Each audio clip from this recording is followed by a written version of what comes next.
Good morning my dear students. Last class में हमने backward और फॉरवर्ड डिफरेंस पे कुछ एग्जांपल्स देखे थे और आज की क्लास में हम बैकवर्ड और फॉरवर्ड डिफरेंस टेबल के बाद कुछ नया सीखेंगे। उनमें सबसे पहले आता है advance difference formula.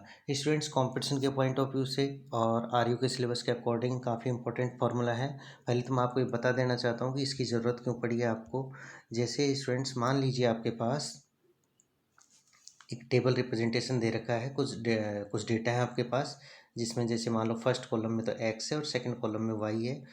First column में जो एक्स है, एक्स के मान लो स्टूडेंट्स आपके पास 1 2 3 4 हैं और वाई के मान आपके पास मान लो जैसे 0 है, 2 है, 1 है एंड 3 मान लीजिए।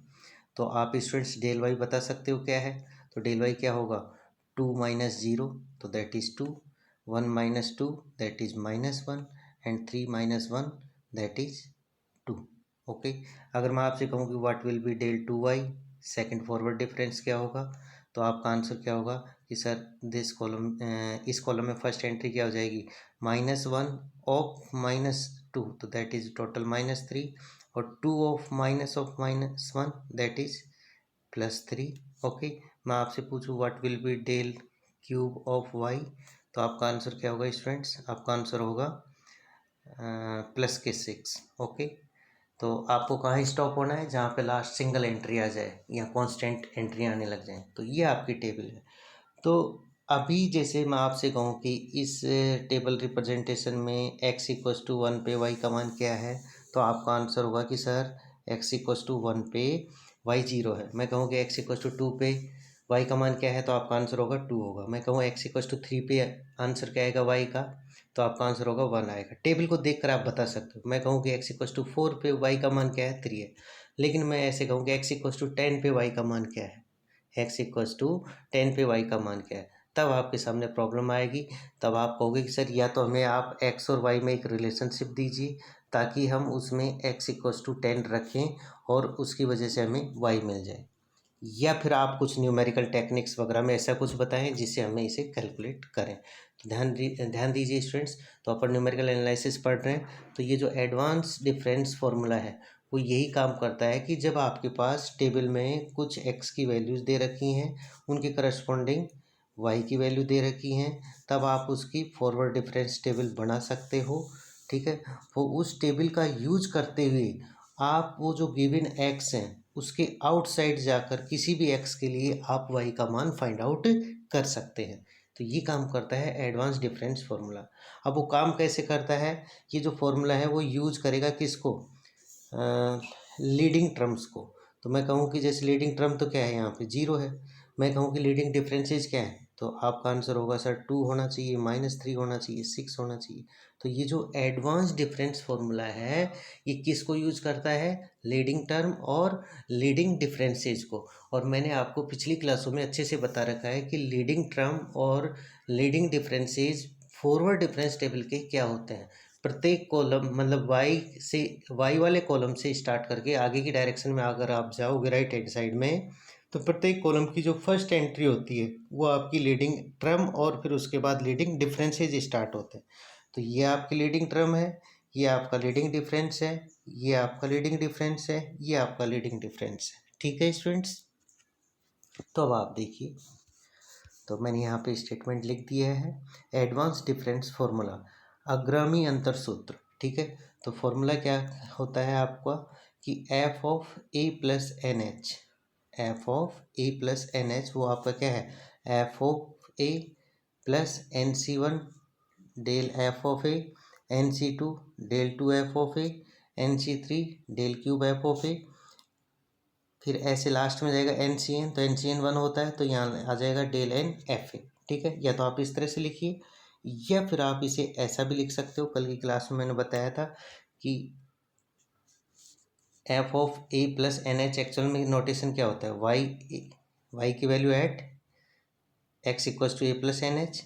एफ ऑफ ए को आप क्या लिख सकते हो, वाई ए लिख सकते हो। डेल एफ ऑफ ए को आप क्या लिख सकते हो, डेल वाई ए लिख सकते हो। और डेल 2 एफ ऑफ ए को आप क्या लिख सकते हो, डेल 2 वाई ए लिख सकते हो।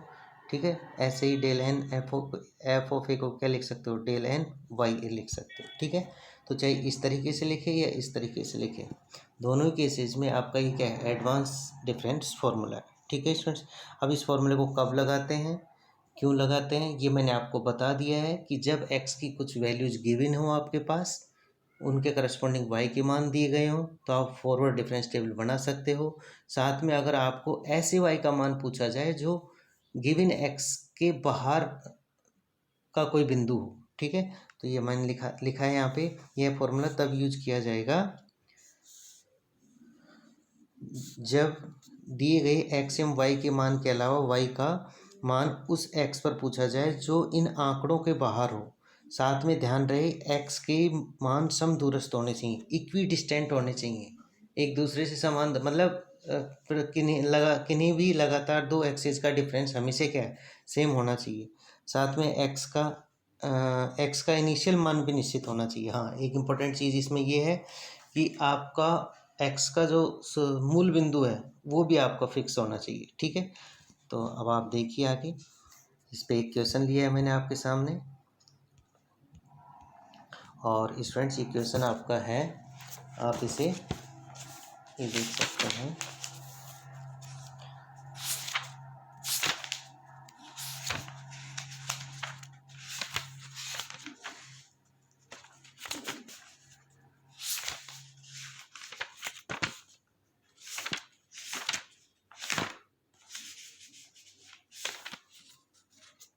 यस, ये है आपके पास क्वेश्चन। इसमें आपके पास एक टेबल रिप्रेजेंटेशन दे रखा है, मतलब आपके पास एक ये टेबल दे रखी है। ठीक है, और इस टेबल में आपके पास एक्स और वाई की रो है, तो एक्स है, इसके करस्पॉन्डिंग वाई है, या y equal to f of x है। तो आपको क्या दे रखा है, 1901, 1911, 1921 एंड 1931। ठीक है, और ये तो एक्स के मान दे रखे हैं, एक्स के करस्पॉन्डिंग आपको क्या दे रखा है, 46, 66 एंड 81, ओके, और 93। अब उसने आपसे पूछा है कि what is the value of y, what is the value of y, किस पॉइंट पे, एक्स इक्वल्स टू 1961 पे। तो अब आप देख रहे हो कि एक्स के मान 1901 है, 1911 है, 1921 है, 1931 है, लेकिन उसने वाई का मान पूछा है एक्स बराबर 1961 पे। ठीक है, तो अब इसमें आप एडवांस डिफरेंस फार्मूला अप्लाई कर सकते हो। बस एडवांस डिफरेंस फार्मूला आपको अगर अप्लाई करना है तो आपके पास सबसे पहले ये देख लेना कि ये जो एक्स के मान है ये एक दूसरे से समान दूरी पे है या नहीं है। देखो इसमें कितने का अंतर है, 10 का, इसमें कितने का अंतर है, 10 का, इसमें कितने का अंतर है, 10 का। तो मतलब यहाँ जो एच है वो कितना चल रहा है, 10 चल रहा है, मतलब सारे एक्स एक दूसरे से समान दूरी पे हैं। ठीक है, साथ में आपको एक एक्स का मूल बिंदु डिसाइड करना होगा। तो जब भी अपन फॉरवर्ड डिफरेंस टेबल की बात करते हैं तो ये जो एक्स की जो फर्स्ट एंट्री होती है उसको अपन एज ए मूल बिंदु कंसीडर करते हैं, और ये आप सीख जाओगे जैसे जैसे न्यूमेरिकल प्रॉब्लम्स करोगे तो आपको मतलब देखने को मिल जाएगा। तो ये आपकी एक प्रॉब्लम है जिसमें कोई पॉपुलेशन दे रखी है, 1901 में 46 लाख पॉपुलेशन है, 1911 में 66 लाख पॉपुलेशन है, 1921 में 81 लाख पॉपुलेशन है, और 1931 में 93 लाख पॉपुलेशन है। तो उसने पूछा है कि 1961 में क्या पॉपुलेशन होगी, एक अप्रोक्सीमेट आइडिया क्या होगा कि 1961 में कितनी जनसंख्या होगी। तो इस क्वेश्चन को आपको करना है एडवांस डिफरेंस फार्मूले से। तो अब आप कैसे करोगे, तो ये आप देखिए। ठीक है, तो वो क्वेश्चन आप नोट कर लेना वापस बैक होके। ओके, मैं यहाँ पे क्वेश्चन का प्रिंट लेना भूल गया हूँ, तो अब आप देखिए। तो यहाँ पे देखिए, सबसे पहले मूल बिंदु, तो मैंने जो टेबल बनाई थी उसमें एक्स का शुरुआती मान क्या था, 1901 था, तो ये आपका मूल बिंदु हो गया। ठीक है, साथ में एच डिफरेंस, प्रत्येक एक्स के मान में कितने का अंतर है, 10 का है, तो ये एच हो गया। ठीक है ना, और इससे ये भी पता चल रहा है कि एक्स के मान कैसे हैं, समदूरस्थ हैं, इसका मतलब आप इस फॉर्मूले को अप्लाई कर सकते हो। साथ में आपको कहाँ मान फाइंड आउट करना है, आपको 1961 पे मान फाइंड आउट करना है। ठीक है, जो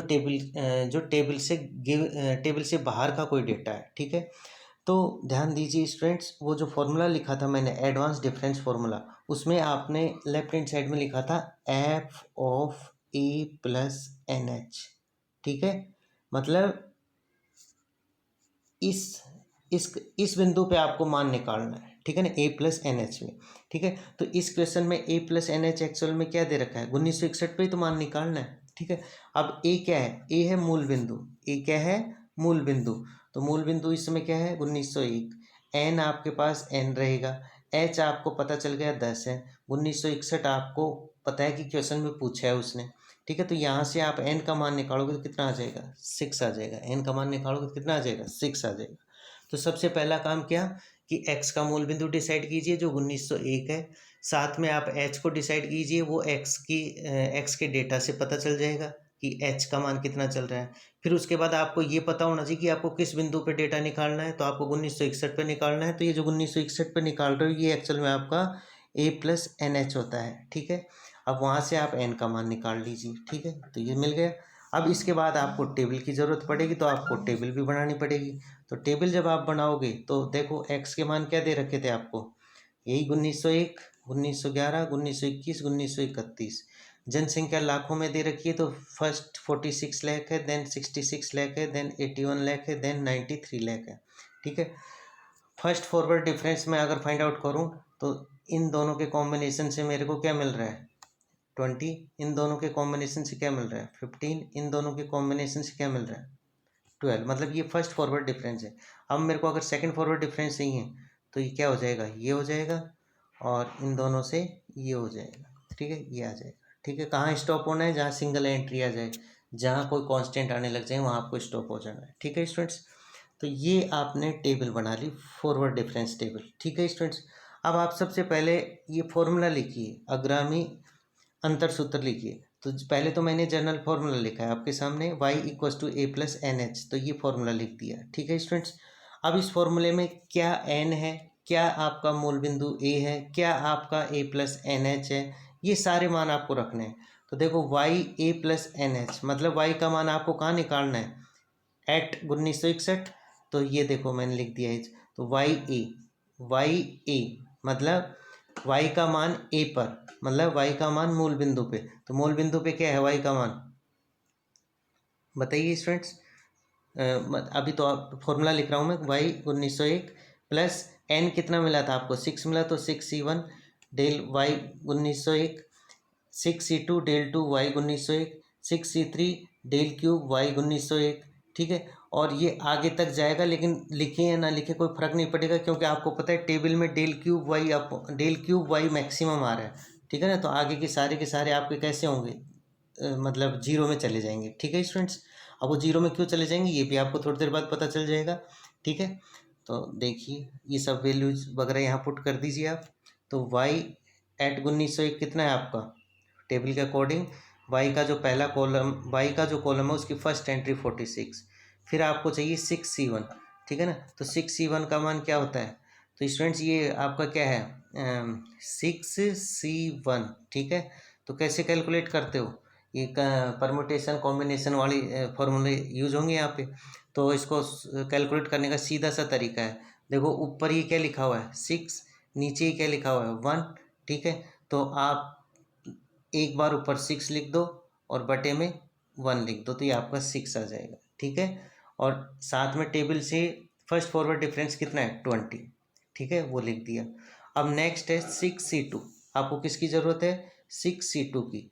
तो देखो ये नीचे कितनी बार कितना लिखा हुआ है 2 लिखा हुआ है, तो इस 6 को 2 बार माइनस करके लिख दो, तो 6 गुणा 5 उल्टा लिख दो, मतलब 6 गुणा 5, और जो बटे में 2 है उसको सीधा लिख दो 1 गुणा 2।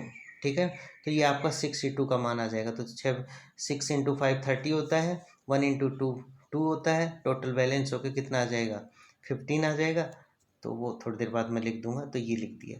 ठीक है, नेक्स्ट आपको चाहिए 6c3, क्या चाहिए 6c3। ठीक है, तो 6c3 क्या होता है स्टूडेंट्स, देखो कितनी बार नीचे क्या लिखा हुआ है 3 लिखा हुआ है, तो इस 6 को 3 बार उल्टा लिख दो, मतलब माइनस करते करते, तो 6 इंटू 5 इंटू 4। ठीक है, और बटे में जो 3 है उसको सीधा लिख दो, 1 2 इंटू 3 मतलब 3 तक सीधी काउंटिंग लिख दो, तो ये आपका 6C3 का मान आ जाएगा। ये शॉर्ट ट्रिक है, वैसे आप फॉर्मूला जो NCR होता है ना, n factorial upon r factorial into n minus r factorial का यूज करते हैं, लेकिन आपको फॉर्मूले में नहीं जाना है, आपको तो यहाँ आंसर निकालना है, तो आप इस तरह से इसे कर सकते हो। तो 6C3 का मान लिख दिया, और साथ में टेबल से डेल क्यूब वाई एट 1901 मतलब थर्ड फॉरवर्ड डिफरेंस की फर्स्ट एंट्री, तो वो टेबल के अकॉर्डिंग 2 आ रही है, ठीक है। ये सब मल्टीप्लाई वगैरह करोगे तो 131 आ जाएगा। तो इसका मतलब आप क्या कह सकते हो कि वर्ष 1961 में जनसंख्या कितनी है, 131 लाख है, जो अप्रोक्सीमेट है।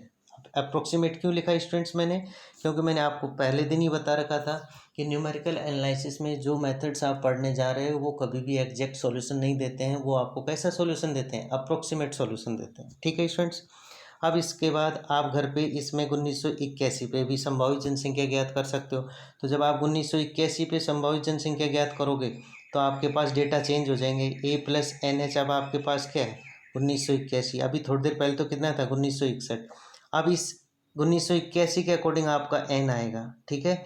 तो अब आप जब इसमें a बराबर 1901 h बराबर 10 रखोगे तो ये आपका पता है n कितना आ जाएगा, 8 आ जाएगा, ठीक है। तो होपफुली आप इस नोट वाले क्वेश्चन को आप घर पे करेंगे, ठीक है। अभी जो 131 लाख आंसर है वो किसका है, 1961 का है, ठीक है। फिर उसके बाद देखिए आप नेक्स्ट क्वेश्चन, ये भी अच्छा क्वेश्चन है। इसकी लैंग्वेज को पढ़ोगे तो आपको समझ में आएगा कि अंतर सारणी बनाकर अनुक्रम 0 0 2 6 12 20 का व्यापक पद ज्ञात कीजिए।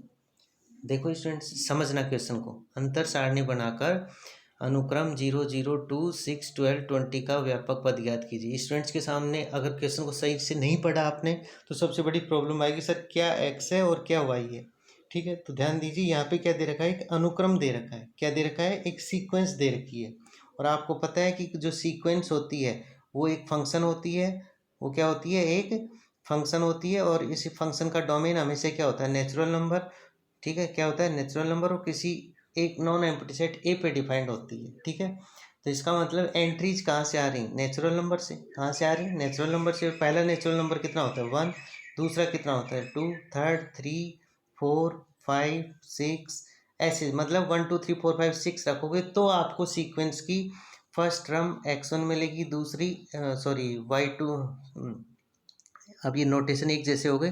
तो फर्स्ट टर्म y1 मिलेगी, दूसरी टर्म y2 मिलेगी, थर्ड टर्म y3 मिलेगी, y4 मिलेगी, y5 एंड y6।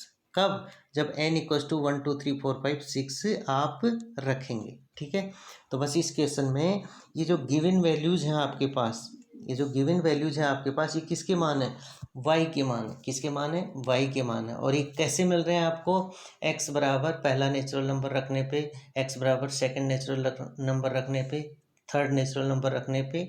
अब आप देख लो कितनी टर्म है ये, 1 2 3 4 5 6 टर्म है। तो इसका मतलब आपने x बराबर 1 2 3 4 5 6 रखा है। तो यहाँ मैंने इसको समझा दिया है, आप थ्योरी में देख सकते हो। यहाँ हमें एक अनुक्रम दिया गया है जिसके पद अर्थात y के मान ये हैं, ठीक है, जो x के मान 1 2 3 4 5 6 के लिए है, ठीक है। क्वेश्चन को अगर आप अच्छे से पढ़ोगे, अनुक्रम का अगर आपको आइडिया है, तब आपको कोई दिक्कत नहीं आएगी। और जो रटना चाहेगा, नहीं समझना चाहेगा, उसके लिए प्रॉब्लम है कि सर कैसे आपने इनको y का मान लिया। मैं फिर कह रहा हूँ, क्वेश्चन में एक अनुक्रम के पद दिए गए हैं, अनुक्रम के पद दिए गए हैं, इसका मतलब y के मान दिए गए हैं। अब अनुक्रम के पद कैसे मिलते हैं, सिंपल सी बात है, उसके डोमेन में से नंबर पुट करने पे। तो सबसे पहला नेचुरल नंबर 1 उठाने पे पहला पद आया होगा, 2 उठाने पे दूसरा पद आया होगा, 3 उठाने पे थर्ड पद आया होगा, फोर्थ पिक करने पे फिफ्थ पद आया होगा, और सिक्स्थ पिक करने पे सिक्स्थ पद आया होगा, ठीक है।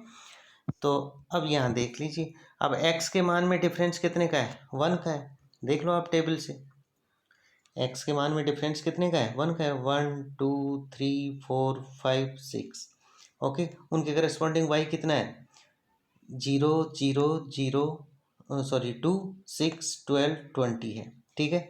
अब आपको फर्स्ट फॉरवर्ड डिफरेंस चाहिए, तो दिस माइनस दिस पहली एंट्री मिलेगी, this minus this second entry मिलेगी, this minus this third entry मिलेगी, और this minus this next entry मिलेगी। इन दोनों के डिफरेंस से ये आ जाएगा, इन दोनों के डिफरेंस से ये आ जाएगा, और इन दोनों के डिफरेंस से ये आ जाएगा, और इन दोनों के डिफरेंस से ये आ जाएगा। और अब ये कांस्टेंट आ गया तो नेक्स्ट कैलकुलेट करोगे तो ऑटोमेटिकली वो क्या आएगा, हमेशा जीरो आएगा, अगले भी क्या आएंगे, जीरो आएंगे। ठीक है, ओके। अब आपको उसने पूछा है क्या, व्यापक पद, व्यापक टर्म पूछी है आपसे, व्यापक पद पूछा है। ठीक है, तो यहाँ पे मैंने लिख रखा है, यहाँ h बराबर 1 है क्योंकि x के मान समदूरस्थ स्थित है। हमें a प्लस एन एच अर्थात a का मान तो क्या है, इस समय x का शुरुआती मान क्या है, 1 है, और h भी कितना है, 1 है, तो मतलब 1 प्लस एन अर्थात n+1 व्यापक पद ज्ञात करना है। मतलब इस समय आपके पास a प्लस एन एच क्या है, एक्चुअल में n+1 जैसा है। और ये कब मिला आपको, ये क्या है आपका a प्लस एन एच है, और ये कैसे मिल रहा है, h बराबर 1 और a बराबर 1 रखने पे, जो क्वेश्चन की इंफॉर्मेशन से प्राप्त की। ठीक है, तो बस आप तो सबसे पहले फॉर्मूला लिखो। तो अग्रामी फॉर्मूला लिखा, a प्लस एन एच के लिए ऐसे टर्म्स लिखते जाऊंगा। मैंने यहाँ क्यूब तक लिखा, नेक्स्ट 4 भी आएगा, लेकिन आपको पता है टेबल में वो 0 हो रहा है तो लिखने की ज़रूरत है नहीं। अब a plus n h actual में क्या है, n+1 है, तो वाई ए। अब आप देखो टेबल में वाई मतलब लीडिंग टर्म क्या है, 0 है। पहला लीडिंग डिफरेंस क्या है, 0 है। सेकंड लीडिंग डिफरेंस क्या है, 2 है टेबल के अकॉर्डिंग, और थर्ड लीडिंग डिफरेंस क्या है, 0 है। रही बात, ये आपका 0 है ही, NC1 आपको कैलकुलेट करने की जरूरत है नहीं क्योंकि 0 से मल्टीप्लाई हो रहा है, वापस क्या आ जाएगा, 0 आ जाएगा। अब ये NC2 आपको कैलकुलेट करना है, NC2, तो नीचे कितना आ रहा है, 2, इसका मतलब ऊपर वाले n को 2 बार लिखना है माइनस करते हुए, तो n-1, और बटे में 2 है, उसको एक बार सीधा लिखना है मल्टीप्लाई करते हुए, तो 1 × 2, तो NC2 कितना आ जाएगा आपका, n-1 अपॉन 1 × 2, तो मैंने ये यहाँ लिख दिया है। ऐसे ही NC3 अगर आप कैलकुलेट करोगे तो n को 3 बार घटा के लिख दो, तो n-1 n-2, और बटे में 3 बार उसको इंक्रीज करते हुए लिख दीजिए, 1 × 2 × 3, तो ये आ जाएगा। सोल्व करोगे तो आपका n-1 आ जाएगा। ठीक है, तो ये जो आपके सीक्वेंस के पद दे रखे हैं, इसका व्यापक पद आपके पास क्या है, n-1।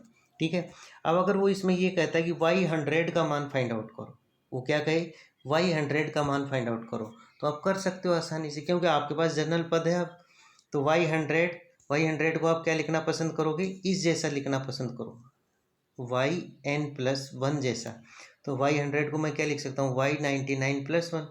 अब n मेरे को क्या दिख गया, y99+1 में n क्या है, n एक तरह से 99 है, तो उधर राइट हैंड साइड में जाओ, 99n, और n-1 मतलब 99 - 1, तो दैट इज 99 × 98।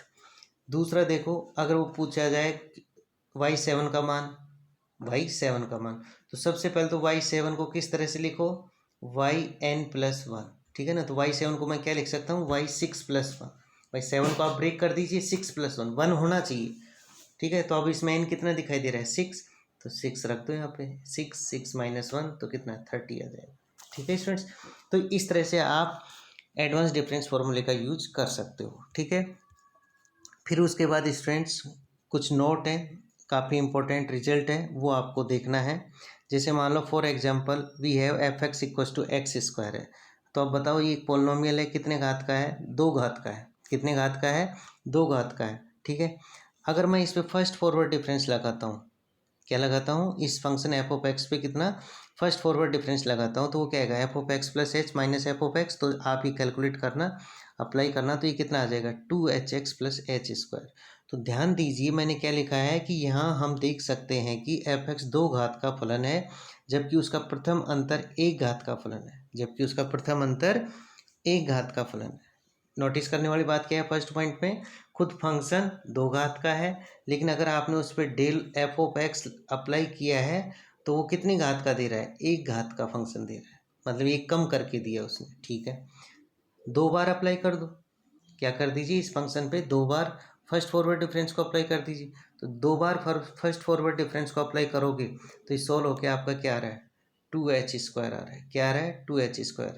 उम्मीद करता हूँ ये कैलकुलेशन आपको आ जानी चाहिए।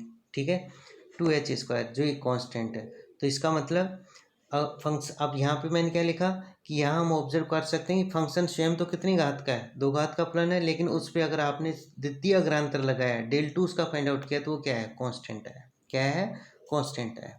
तीसरा देखो, अगर आप इसी दो घात के फंक्शन पे डेल क्यूब फाइंड आउट करते हो तो वो क्या आएगा स्टूडेंट्स, वो आपका जीरो आएगा। क्यों? क्योंकि डेल क्यूब को आप क्या लिख सकते हो, एक डेल बाहर रखो, del two f of x, और अभी थोड़ी देर पहले del two f of x क्या आ रहा है, कांस्टेंट। और आपको कल की क्लास में एक प्रॉपर्टी बताई थी, कांस्टेंट का फर्स्ट फॉरवर्ड डिफरेंस हमेशा क्या होता है, जीरो होता है। ठीक है, तो इसका मतलब आपने क्या देखा कि अगर एफ एक्स तो स्वयं दो घात का है लेकिन उसका तृतीय अग्रांतर कैसा है, शून्य है। तो अपन इसको कंक्लूड कैसे कर सकते हैं स्टूडेंट्स, अतः उपरोक्त तीन बिंदुओं फर्स्ट सेकंड थर्ड से हम कह सकते हैं कि यदि x के मान समदूरस्थ हों, कंपलसरी क्या है, x के मान इक्विडिस्टेंट होने चाहिए।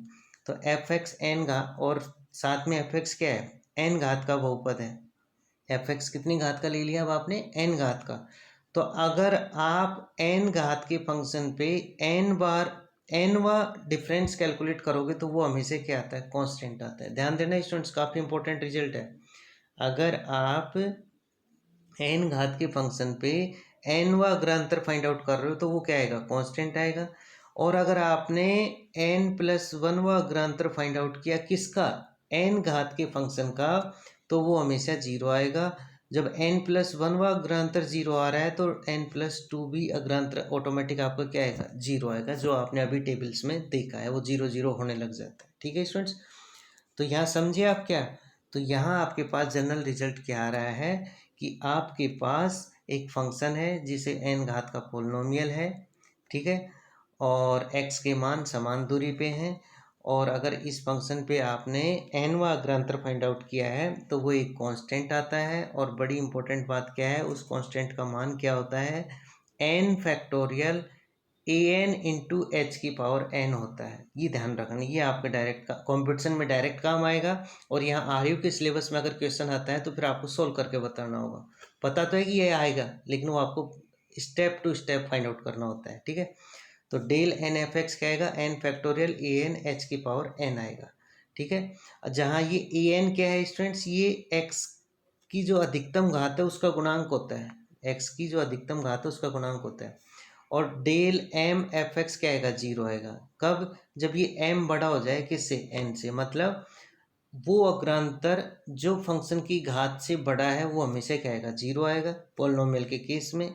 ओके, और अगर आपके पास del m f x is not equal to zero है तो इसका मतलब एम छोटा है किससे, एन से। मतलब वो अग्रांतर फाइंड आउट कर रहे हो जिस जो फंक्शन की घात से छोटा है। ठीक है ना, तो उस केस में नॉन जीरो आएगा। वो क्या आएगा वो अपन को ऐसे कैलकुलेट करना, ज़रूरत हो तो कर लेते हैं वरना छोड़ देते हैं उसको। ठीक है स्टूडेंट्स, तो ये इस तरह का पहला मतलब आपका कंसेप्ट है।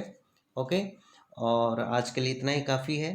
बाकी इसको मैं इस पे कैसे एग्जांपल्स करते हैं ये मैं नेक्स्ट क्लास में कंटिन्यू करूँगा। वैसे आप चाहो तो देख सकते हो, मैंने इसमें स्लाइड ऐड कर रखी, ये एग्जांपल लिया है। ठीक है, एग्जाम्पल के बाद सेकंड एग्जाम्पल लिया है इसी टाइप का। ठीक है, और उसे सॉल्व करके बताया है। ठीक है, और कहीं पे मैंने जैसे फर्स्ट में आते एडवांस डिफरेंस फार्मूला यूज किया है तो उसकी जो इंग्लिश लैंग्वेज है कुछ इस तरह की आप देख सकते हो। और उसके बाद जो अभी मैं बात कर रहा हूँ उसको बोलते हैं मैथमेटिक्स में fundamental theorem of difference calculus.